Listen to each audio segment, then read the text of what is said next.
지난 3일 동안 하나님 은혜 가운데 평안하셨습니까? 잘 오셨고요. 건강한 모습으로 뵐 수 있어서 대단히 감사하게 생각합니다. 힘드셨죠? 뭐가 힘든가? 애들과 함께 있는 게 힘들 겁니다. 전 유치원, 어린이집, 초등학생, 고등학생도 학교 안 갔나요 혹시? 고등학생도 안 갔어요. 부모님이 참 고생하는 것 같아요. 그래도 빨리 잡히기를 또 바라고 여러분께서 하나님의 은혜를 간구하셔서 조속한 또 이런 치료 역사가 있기를 우리 간절히 소망하는 성도들이 되었으면 좋겠습니다. 자, 오늘 그 말씀은 히브리서 말씀을 43번째 이렇게 강해하고 끝이 났습니다. 끝이 나서 다시 신약 성경 가운데 데살로니가 전서와 후서를 조금 이렇게 매주 수요일마다 이렇게 좀 말씀을 나누려고 본문으로 선택해 봤습니다. 우리가 잘 아시는 대로 데살로니가에 쓴 편지는 누가 쓴 편지냐면 누가 쓴 편지죠? 우린 다 알죠. 사도 바울 선생님께서 쓴 편지입니다. 참고적으로 두 가지를 하나 이제 그냥 성경 지식 차원에서 말씀드리자면 신약 성경 가운데 가장 첫 번째로 쓰여진 성경책이 뭘까요? 예, 눈치가 있으시면 맞습니다. 예, 맞습니다. 데살로니가 전서, 그 다음이 데살로니가 후서입니다.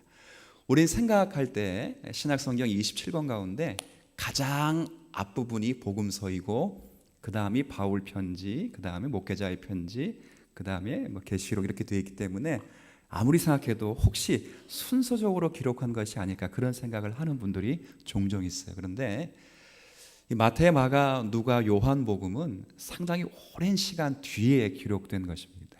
예수님이 돌아가시고 30년이 훨씬 넘게 40년 가까이 보내고 나서 그들이 왜 예수님이 떠나시고 나서 바로 기록을 안 했냐면 이 중에서 내가 다시 올 것을 볼 자가 있느니라 하신 그 말씀 때문에 주님의 재림이 곧 임할 줄 알고 기록을 남기지 않았어요. 그러나 그 예수님의 말씀은 성령의 강림 사건을 말한 내용이었죠. 여하튼 예수님께서 돌아가시고 나서 이제 예수님이 안 오시니까 자기들이 하나씩 죽는 겁니다. 베드로 죽고 누구 죽으니까 이제 다 남아있는 제자들이 신약 성경 가운데 복음서 자기가 만난 예수가 누구신지를 기록한 내용이고 가장 먼저 기록한 내용은 이 사도 바울의 데살로니가 전서입니다. 왜냐하면 이 편지는 사도 바울이 복음을 증거하는 동안에 특별히 2차 전도 여행 중에 AD 한 51년경에 고린도 교회에서 쓴 편지예요. 우리가 아는 대로 고린도 교회에서는 3년 동안 있었지 않습니까? 3년 동안 있으면서 많은 편지를 쓰게 되는데 첫 번째 편지입니다. 그리고 하필이면 왜 데살로니가일까라고 이제 생각을 할 수 있는데 데살로니가는 지역 이름입니다. 여기 1절에 바울과 실로아노와 디모데는 하나님 아버지와 주 예수 그리스도 안에 있는 그 다음 보세요. 데살로니가 인내 교회이기 때문에 데살로니가는 지명입니다. 지명. 이제 어떤 지명이냐면 이제 이게 그 당시는 이제 마케도니아 왕이었던 알렉산더가 이 전에 이 데살로니가 지역을 다 만들었는데 누가 만들었냐면 그 알렉산더 대왕의 군대 장관 가운데 하나가 이 이제 성을 이 도시를 만들었어요. 근데 그 장군이 자기 아내를 아주 끔찍히 사랑했나 봐요. 자기 아내 이름이 데살로니카입니다. 데살로니카. 그래서 아내 이름을 붙여줬어요. 우리 사랑하는 남성분들 그렇게 아내를 사랑하시는 은총이 있게 되기를 바랍니다. 남자 몇 분 안 오셨는데 아마 아내가 들으면 너나 잘하세요 그럴 것 같아요. 자, 여튼 데살로니가는 그런 교회입니다. 그래서 우리나라에도 그 인명이 지명이 된 도시가 있죠. 얼마 전에 행정 중심 도시 거기가 세종시가 세종대왕의 이름을 따서 세종시로 이렇게 만들었습니다. 자, 여튼 그런 도시에 쓴 편지입니다. 이 교회가 그러면 어떤 교회일까? 제가 간략하게 소개를 드리려면요. 비유를 좀 생각하다가 출생과 관계돼서 좀 비유를 들어서 이 교회의 형편을 좀 소개하도록 할게요. 여러분 그 출생의 과정을 보면 좀 대단히 신비롭지 않습니까? 우리 아이들이 엄마의 뱃속에 몇 달 동안 있죠. 보통 10달 동안 있습니다. 10달 동안 있고 또 진통을 아주 많이 하는 부분도 있고 어떤 분은 적게 하는 분이 계시는데, 진통을 한참 한 후에 아이가 태어나면 대단히 신비롭고 참 이게 아주 오묘한 참 하나님의 역사다, 그런 생각이 들어요. 그런데 그런 아이가 있는 반면에 조금 아이가 일찍 태어나는 아이가 있어요. 그러니까 10달을 채우지 못하고 몇 달 전에 태어나는 그런 아이들이 있죠. 조금 위험하죠. 조산한 아이들을 보면 이게 눈을 잘 보호하지 못하면 시력이 망가져요.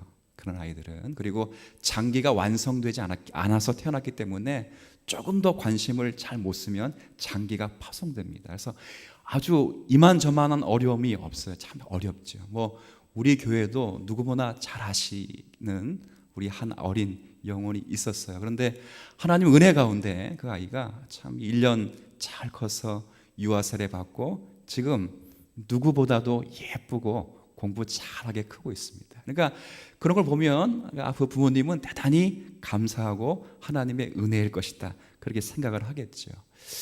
지금 데살로니가 교회가 이런 교회예요. 이 사도 바울이 조산한 교회입니다. 어떻게 조산했냐면, 사도 바울이 마게도냐를 거쳐서 이렇게 이제 유럽, 우리가 유럽 그러지만 그 당시에 유럽은 뭐 프랑스라든가 독일이라든가 이런 이탈리아를 가리키는 것이 아니고요. 그 당시에는 프랑스, 이탈리아는 다 밀림, 숲이었습니다. 그래서 그다음에 도시가 없었고, 그 당시 유럽은 그리스도와 마게도냐를, 성경에 나타나는 유럽은 그런 도시였어요. 그래서 마게도냐를 들렸다가 2차 전도 여행 가운데 데살로니가 지역을 내려왔는데, 이 사도 바울을 조직적으로 반대하는 유대인들이 시기감을 가지고 사도 바울을 죽이려고 조폭을 동원해서 사도 바울을 이렇게 핍박을 하고 때리고 감금하고 죽이려고 했습니다.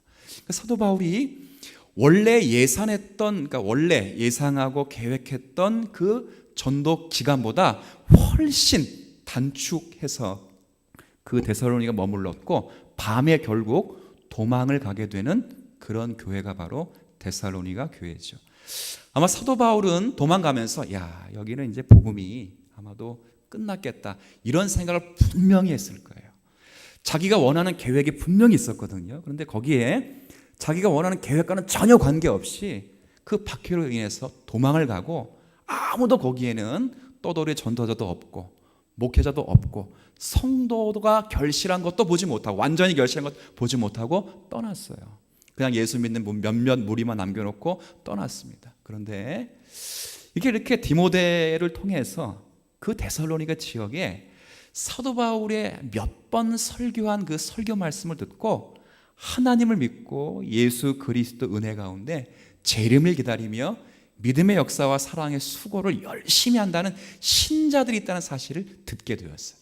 얼마나 감사할까요? 여기 7절 한번 보시겠어요? 다음 주에 한번 살필 내용일 것 같은데 7절에 보니까 한번 같이 읽어보죠. 그러므로 너희가 마게도냐와 아가에 있는 모든, 여기 보세요. 너희가 유럽과 소아시아의 모든 믿는 사람의 뭐가 되었다고요? 샘플이 되었대요. 샘플. 참 멋있지 않습니까? 사도 바울은 거기에 더 이상 교회가 생겨날 것이라고는 아마 꿈에도 생각을 안 했을 것이라고 짐작이 돼요. 그런데 하나님께서 그 교회에 긍휼을 베푸셔서, 그 교회도 없었죠. 그 지역에 긍휼을 베푸셔서 하나님이 그 지역 가운데 교회를 생성케 하시고 하나님을 믿는 백성의 수가 많아지도록 역사하신 거예요.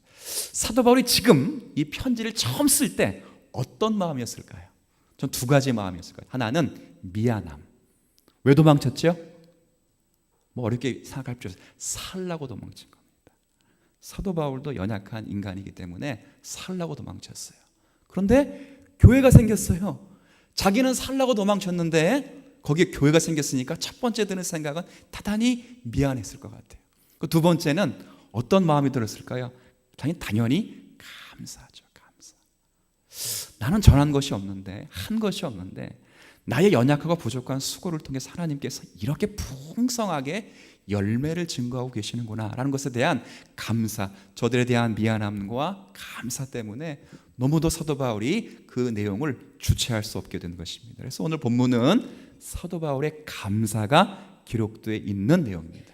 그래서 오늘 이 감사의 내용을 간략하게 살피면서 오늘 우리들에게 주신 교훈을 좀 살펴보려고 합니다. 자, 첫 번째는 바울의 감사를 살피기 전에 사도 바울이 인사를 건네는 그 형식과 인사 안에 있는 말씀을 좀 보도록 할게요. 여기 1절에 보면 제가 읽겠습니다. 편지를 쓰는 사람은 바울입니다. 바울이 쓰고 그와 전도 여행 가운데 있는 2차 전도 여행 중에 있는 실루아노, 이 사도행전에 보면 실루아노는 어떻게 기록됐냐면 신라로 기록되었습니다. 실루아노는 라틴식 이름이에요. 그러니까 우리가 아는 신라랑 실루아노는 똑같은 사람입니다. 그러니까 바울과 신라와 그리고 이 데살로니가 교회의 형편을 알려주었던 제자 같은 디모데가 이제 인사를 하는 거죠. 어떻게 인사하나 보십시오. 하나님 아버지와 주 예수 그리스도 안에 있는 데살로니가인의 교회에 편지하노니 함께 있습니다. 은혜와 평강이 너희에게 있을지어다. 아멘. 저기 보면 두 가지 내용이 있어요. 두 가지 문구가 나오는데 하나는 너희가 이 데살로니가 교회가 어디에 있는가. 데살로니가 교회는 어디에 있죠? 데살로니가에 있죠. 주님 사랑교회는 어디 있습니까? 우리 교회당 어디 있죠? 주님 안에 있죠. 그러면 뭐 할 말 없지만 이 교회 어디 있어요? 여기가 무슨 동이죠? 소사동에 있죠. 이건 당연한 거죠. 데살로니가 교회는 당연히 데살로니가 지역에 있는 게 맞습니다. 그런데 여기 주소는 그렇게 되어 있지 않고 데살로니가 교회는 하나님 아버지와 주 예수 그리스도 그다음 어디에 있다고요? 안에 있답니다. 안에. 참 얼마나 멋있는 고백이에요. 이 교회가 갓 태어난 그리스도인들이에요. 초신자들이라고요. 그래서 수많은 어려움들이 있었고 매우 심한 고난이 있었기 때문에 허와 벌판에 교회가 있는 것도 아니고 또 그리고 그렇다고 해서 짐승 곁에 아주 불완전하게 있는 교회가 아니라 이 교회는 하나님과 그리스도 예수 안에 있는 교회이기 때문에 어느 누구도 그들을 해칠 수 없다는 것입니다. 사도 바울을 핍박했던 유대인들이요, 사도 바울을 이렇게 도망가도록 하고 쫓아난 다음에 이 사람들이 가만히 있지 않았어요. 거기에 초신자들이 생겨나니까 기회는 이때다 싶어서 데살로니가 교회 성도들도 핍박을 했습니다. 그러니까 초신자들이 그 핍박을 받고 대단히 큰 어려움을 겪었어요. 그런데 잘 이겨냈어요. 그 이유가 어디 있다고요? 이 교회가 어디 안에 있기 때문에 하나님 아버지와 주 예수 그리스도 안에 있기 때문에. 믿으십니까? 그리스도 예수 안에 있는 자는 결코 정죄함이 없습니다. 주님 사랑교회가 몇 년의 역사를 자랑하시는지 아시죠? 37년, 만 37년입니다. 그리고 지금 38년째 되는 해입니다.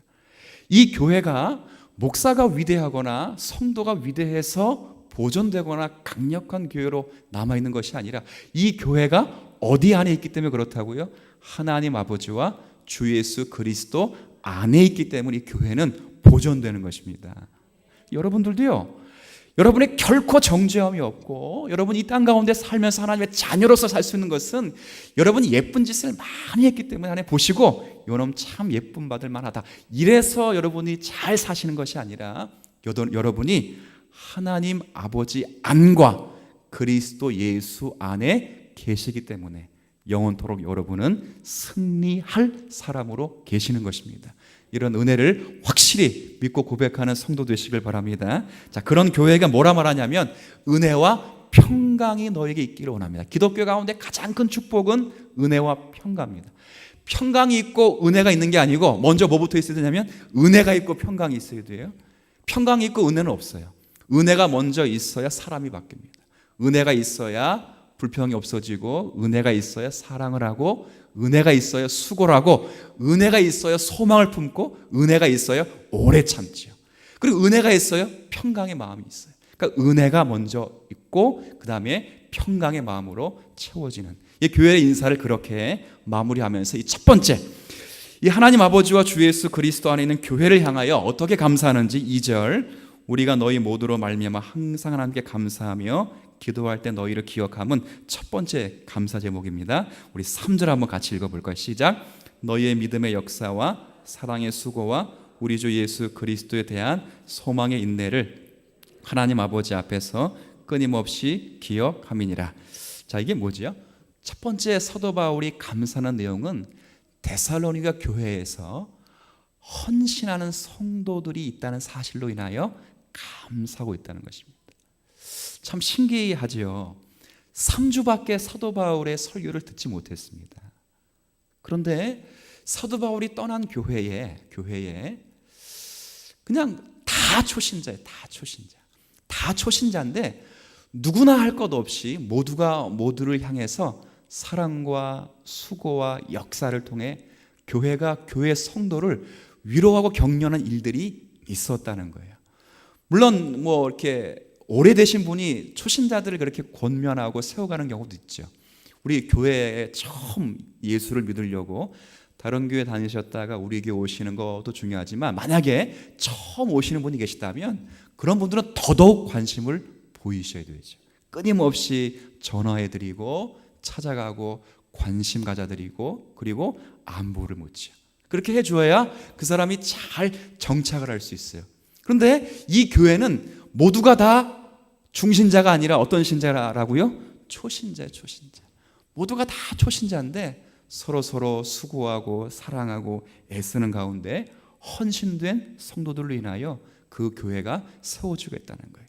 근데 재밌는 표현이 있습니다. 이 헌신의 특징을 세 가지로 묘사했는데 뭐라 묘사했냐면 한번 다시 3절 보세요. 이렇게 표현되어 있어요. 너희의 첫 번째는 믿음의 역사, 두 번째는 사랑의, 세 번째는 우리 주 예수 그리스도에 대한 소망의 뭐죠? 자, 역사, 수고, 인내 빼면 뭐죠? 믿음, 소망, 사랑이에요. 신망의 믿음, 소망, 사랑이에요. 근데 믿음은 역사를 만들고 사랑은 뭘 만들었어요? 수고를 만들고 그 다음에 소망은 인내를 만들었어요. 제가 읽어보면서 이 모든 게 대단히 역동적으로 결과를 내고 있다 그런 생각이 들어요. 첫 번째가 여기 기록된 대로 여기 믿음의 역사라고 합니다. 믿음의 역사. 이게 뭐냐면 이런 거예요. 믿음이 성도들에게 들어가면 그 믿음은 가만히 있지 않고 역사를 만들어냅니다. 제가 이렇게 한번 설명을 해볼게요. 어린아이가 갓 태어났어요. 갓난아이가 태어났어요. 그러면 그 입은 계속 오물오물거려요. 왜 오물오물거리는지 아세요 혹시? 말하려고 하는 걸까요? 아니죠. 왜 오물오물거리죠? 뭐를 잡고 물으려고 하고 먹으려고 하고 빠르려고 하죠. 뭘 먹으려고 하죠? 그 아이가? 그렇죠. 엄마의 젖을 먹으려고 하죠. 태어나면 반사적으로 그렇게 해요. 열심히 잘 보시면 아마 어머님들이니까 잘 아실 거예요. 다 오물오물거리고 계속 빱니다. 옆에서 누가 가르쳐줬나요? 의사가 엉덩이 툭툭 때리면서 자 이제 물어 이렇게 안 했어요. 그러니까 가르쳐 줄 필요가 없어요. 그렇죠. 그런데 반사적으로 그 아이가 태어나자마자 계속 뭘 먹으려고 합니다. 그래서 엄마의 젖 근처에 가면 아주 기똥차게 정말 죄송합니다. 젖꼭지를 기가 막히게 찾아내요. 신비한 은사죠, 은사. 그런 거라는 거예요. 그렇죠? 아직 아이가 자기가 아기니까 엄마한테는 못 가잖아요. 그러니까 엄마를 부르지요. 어떻게 불러요? 울지요. 그럼 엄마가 쪼르르 따라. 이게 저는 보면서 대단히 큰 신비 같아요. 신비. 그렇죠? 저는 아내를 부르려면 어떻게 가는지 아세요? 아내에게 찾아갑니다. 제가 울면 안 찾아와요. 그죠? 찾아가요. 울면 이상한 놈이지 뭐. 모든 아이들도 엄마에게 찾아가서 물어보고 찾아가서 부탁하지 누가 낑낑 울면 그렇게 해주겠어요. 뭐 매를 대죠. 그런데 갓난아기는 낑낑 울면 무조건 부모가 때를 쓰든 뭐 그냥 뭘 안아달라 그러든 간에 일단 찾아갑니다. 그런 거라는 거예요. 믿음이 우리 가운데 있으면 그 믿음은 반사적으로 역동적으로 생명을 창출하게 되어 있어요. 그래서 우리가 받은 이 생명이 그리스도 안에서 더욱더 자라가도록 말씀을 사모하게 되고 의에 줄이고 목마르게 되고 기도하고 싶고 말씀 듣고 싶고 말씀 읽고 싶고 교회 가고 싶고 봉사하고 싶고 만나고 싶어요. 여러분 그러십니까? 약간 거짓말처럼 들려지는 건 뭐지 이거? 아니 우리 권사님 말이 그렇다는 게 아니라 우리 모두가 다 약간 그래요. 그렇죠. 교회는 가고 싶고 만나고 싶은데 기도하고 싶기는 조금 힘들 거죠. 그런데 다 그런 줄 알아요. 믿음은 그런 거예요. 초신자만 그런 게 아니에요. 이게 중신자도 그렇고 헌신자도 다 그래야 돼 사실. 그래서 중신자든 헌신자든 간에 다 그러려면 만약에 여러분이 그런 마음이 없다면 회개하시는 축복이 있게 되기를 축원합니다. 회개하셔야 돼요. 저부터 회개하셔야 돼요. 저부터 회개. 회개하고 해서 하나님 믿음의 역사를 만들어낼 수 있도록 위해서 기도합니다. 하셔야죠. 이 믿음은 역사를 만들어낼 뿐 아니라 이 믿음으로 역사를 만드는 이 사랑은 수고를 하게 만들어요. 이게 뭐냐면요, 이 사랑을 하게 되면 상대방, 사랑은 감정을 넘어섭니다. 이 감정의 사랑이 아니고 이 사랑을 하게 되면 항상 수고로 가게 돼요. 용서하게 되고 참게 되고 먼저 희생하게 되죠. 보세요, 둘 중에 사랑하는, 둘 다 연인인데 만약에 여자가 남자를 더 짝사랑하는 거야, 남자는 덜 사랑해, 그러면 누가 더 마음에 절절하고 더 많이 전화하고 더 많이 찾아가고 더 많이 수고할까요? 남자일까요? 여자일까요? 여자예요. 거꾸로 해야 되는데 죄송합니다. 그렇죠? 더 짝사랑하는 사람이 당연히 그럴 수밖에 없어요. 왜요? 사랑하기 때문에 그렇습니다. 이 교회가 하나님의 사랑을 받았습니다. 비록 사도 바울은 도망갔다기보다는 이게 피해갈 수밖에 없었지만, 쫓겨갈 수밖에 없었지만, 그가 사도가 주신 그 그리스도의 복음으로부터 하나님의 놀라운 사랑을 받았기 때문에 이 사랑이 무엇과도 견줄 수 없어서 자신의 생명까지 내어드리는 사랑을 단행했다는 거예요. 마치 예전에도 제가 한번 일전에 비유를 하나 들었듯이, 여수에 가면 애양원을 한번 가보셨는지 모르겠네요. 우리 교회도 예전에 한번 학생부가 몇 차례 다녀온 것으로 기억되고, 저도 몇 차례 한번 다녀온 적이 있습니다. 거기 가면 손영환 목사님의 기념관이 있습니다. 여러 가지 모형과 또 책들과 그분이 남긴 유서, 기록물들이 있는데, 유독 눈에 띄는 것은 중앙 옆쪽으로 가면 그 전시관, 유리관인지 플라스틱인지 모르겠는데, 전시관에 손영환 목사님이 중년의 여성의 종아리, 고름을 입으로 뽑아내는 그런 장면이 나와요. 그 여인은 그냥 단순히 어떻게 종아리가 아니라, 손영환 목사님은 나병 환자, 한생병 환자와 평생을 같이 하는 분이잖아요. 근데 그걸 피고름을 뽑아내셔요. 아무나 못하죠. 그래서 우리는 그분을 뭐라 부르냐면 사랑의 원자탄이라 불러요. 물론 자기 두 아들을 죽인 원수를 자기 아들처럼 삼아서 훌륭하게 키웠던 그것도 있지만 바로 그런 거예요. 사랑이 없으면 할 수 없어요. 근데 그 중년의 아주머니가 손영환 목사님께 이런 이야기를 했대요. 뭘 뽑을 때, 목사님 이러지 마세요. 절대 이러지 마세요. 근데 목사님은 아랑곳하지 않고 계속 입으로 뽑아내셨어요. 그 여인은 살지 못했습니다. 기적은 그 기적이 일어나서 살았으면 좋겠는데 죽었어요. 근데 그 여인이 평생 기적이라고 부르는 게 딱 하나 있어요. 그게 뭐냐면, 나는 살아생전에 주님을 봤다는 거예요. 주님을 눈으로 봤다는 거예요. 누굴 본 거죠? 그러면 손영환 목사를 본 거예요. 손영환 목사를 본 건데, 그는 나는 평생 주님을 보고 만났다고 이야기해요. 그 내용에 그 기록도 있어요. 그러니까 그 여인은 살았다는 게 기적이 아니라, 나는 지금 이 목사님을 통해서 누구를 봤다는 건 주님을 봤다는 거예요. 주님. 사랑은 그런 수고를 만들게 돼요. 진심으로 사랑해 보십시오. 신영복이라고 하는 유명한 작가 선생님이 그런 말을 했어요. 위층에 어린아이들이 이렇게 층간소음이라는 게 있잖아요. 층간소음. 애들이 막 의자 끄는 소리, 막 뛰는 소리, 대단히 시끄러워요. 그래서 그 위층에 애들 발자국 소리 때문에 시끄러우면 두 가지래요. 둘 중에 하나를 하래요. 첫 번째는 이사를 가랍니다. 이사. 근데 이사 갈 실력과 형편이 안 되면 위층에 올라가서 그 아이와 친해지랍니다. 왜냐하면 친해지면 그 아는 아이의 발자국 소리는 시끄럽지 않다거든요. 좀 의미 있지 않습니까? 우리 만약에 여러분들이, 이거는 다른 이야기인데, 주일학교 아이들이 막 앞에서 알짱알짱거려요. 시끄러워! 그러죠. 그 아이가 우리 아들이었다면 얼마나 예쁘겠어요. 뛰지 못하는 애들도 있는데, 걷지 못하는 애들도 있는데, 사랑입니다. 사랑. 그렇지. 보세요. 저 시찬이 보세요. 제가 저러고 있어요. 지금 제가. 얼마나 제가 억울하고 비통하고, 가끔은 제 머리에다 쓰는 거 안수랍니다. 저도 안 하는 안수를. 감당이 안 되는. 근데 여러분들이 그냥 예쁘게 봐주는 것은 그냥 교회에서 태어나서 자랐기 때문에 그냥 저놈은 원래 그런가 보다 하는 거 아니겠습니까? 많이 들어보니까 그런 거예요. 우리가 사랑이라고 하는 것이 교회 가운데 없으면 교회는 냉정해지고요, 시끄러워지고 관심이 없어지기 때문에 냉철해질 수밖에 없습니다. 사랑이 있어야 돼요. 이 사랑은 그런데 하나님이 그리스도 안에서 우리에게 주신 것이고 우리가 이미 받은 것이고 십자가의 사랑에서 완전히 깨달은 바 된 것이고 우리가 성령 가운데 확실히 사랑을 표현할 수 있는 사랑이 된 것입니다. 이 사랑으로 우리 주님 사랑교회를 좋은 교회로 만드시는 교회의 성도 되시길 바랄게요.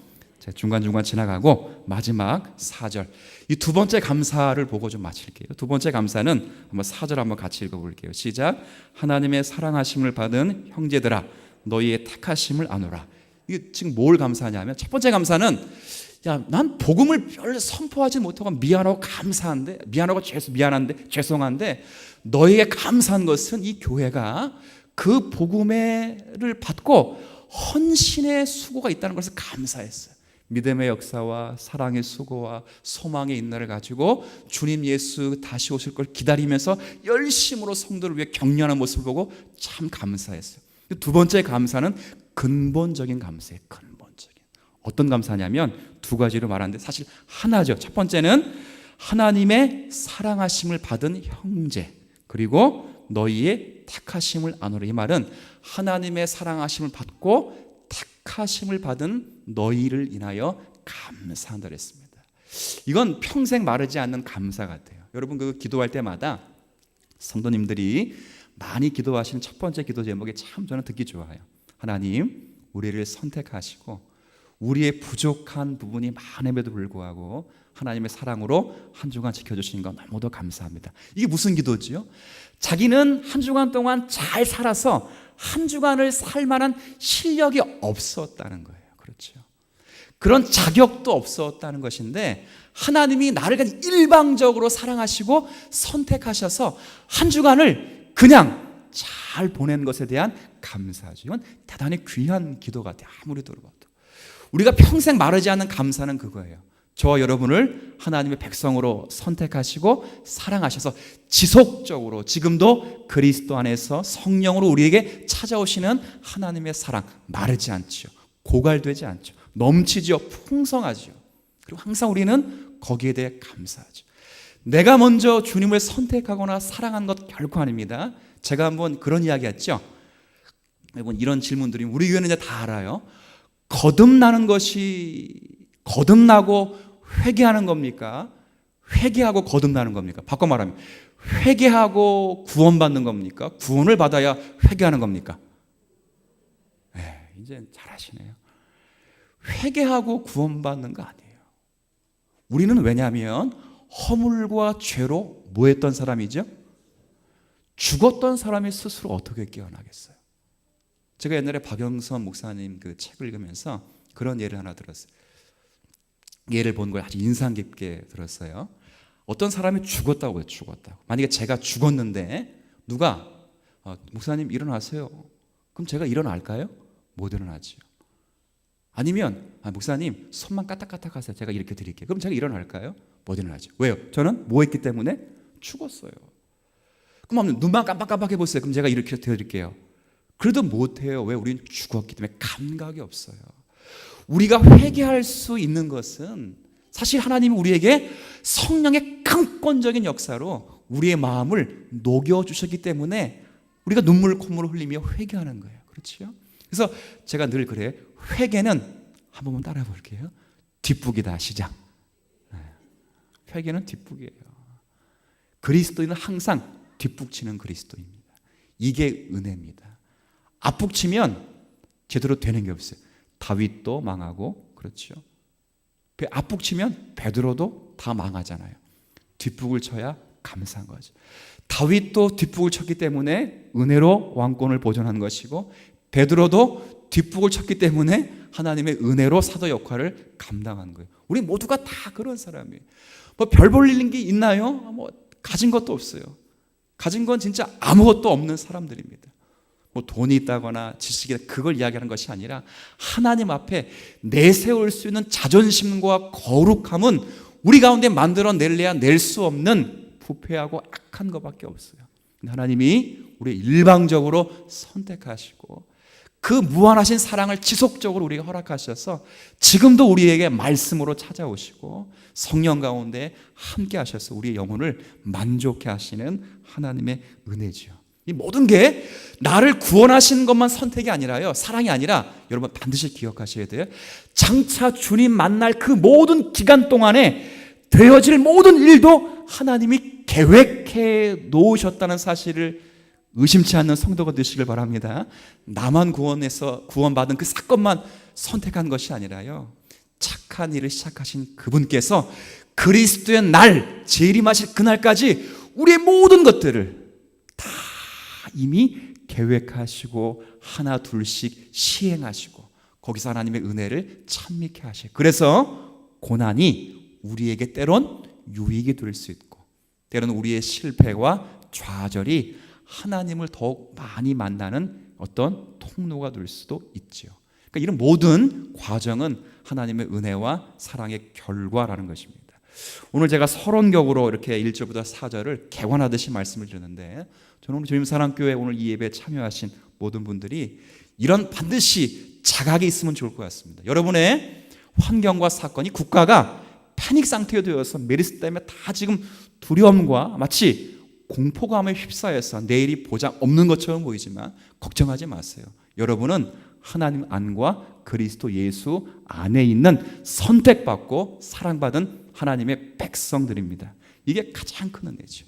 그리고 이런 은혜를 받았기 때문에 우리 못할 것이 없어요. 믿음은 역사를 만들 것이고 사랑은 수고를 할 것이며 우리가 맞은 이 소망은 인내를 감당해서 주님 오실 그날까지 어떤 어려움이 오시더라도 참고 견뎌낼 것이에요. 왜요? 우리 안에 행하시는 이는 하나님이시니 우리에게 기쁘신, 자기의 기쁘신 뜻을 두고 행하시기 때문에 하나님께서 이 일을 완성하실 것입니다. 여러분을 보고 환경을 보면 좌절할 수밖에 없죠. 아이를 보고 남편을 보고 아내를 보면 근심할 수밖에 없죠. 그러나 그 너머 하나님이 여러분을 만드시고 가정을 세우시며 교회를 세우실 것을 기대해서 남은 한 주간 어깨 쫙 펴시고 당당하게 살아가는 우리 모두가 되시기를 주님의 이름으로 부탁을 드립니다. 하나님 고맙습니다. 은혜가 너무 귀하여 그 은혜에 대해서 무엇으로 감사할까? 우리가 늘 고백하도 부족한 것밖에 없습니다. 먼저 감사한 것은 우리를 하나님 안과 그리스도 안에 있도록 우리를 부르시고 우리에게 사랑을 베푸신 것 너무도 감사합니다. 결코 정죄함이 없고 결코 끊어질 수 없는 사랑의 끈인 줄 알고 믿음으로 전진하여 주님 잘 섬기며 살게 하여 주옵시고 함께 주님 사랑교회를 이룬 이 감격으로 인하여 믿음의 역사와 사랑의 수고와 소망의 인내를 가지고 주님 다시 오실 그날까지 묵묵히 자기에게 주어진 분복을 누리며 살아갈 수 있는 모든 성도들 되게 하여 주옵소서. 섬기는 가정과 직장과 사업 위에 하나님의 무한하신 복을 허락해 주셔서 그를 인하여 지나친 염려와 근심이 없게 하여 주옵시고 주신 복 잘 누려 하나님께 영광이 되며 기쁨이 될 수 있도록 한 주간 또 남은 과정을 선히 인도하여 주옵소서. 예수님의 이름으로 기도 올리옵나이다. 아멘.